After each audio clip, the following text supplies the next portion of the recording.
ابن عربی کے بارے میں بہت سے یورپی ممالک کے مصنفین اور محققین نے بہت ساری تحقیق کی ہے۔ جرمنی میں 13ویں صدی عیسوی میں ہی ابن عربی کی کتابوں پر تحقیق شروع کر دی گئی تھی۔ ابن عربی پر برطانیہ اور کئی دوسرے یورپی ممالک میں بھی محققین ابھی تک تحقیق کر رہے ہیں۔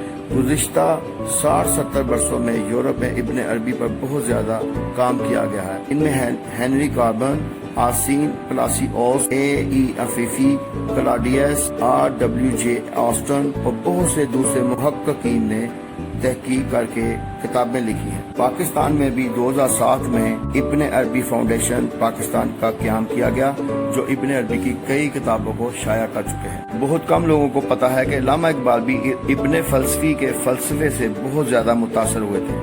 علامہ اقبال کی شاعری میں خودی کا فلسفہ ابن عربی سے ہی لیا گیا تھا۔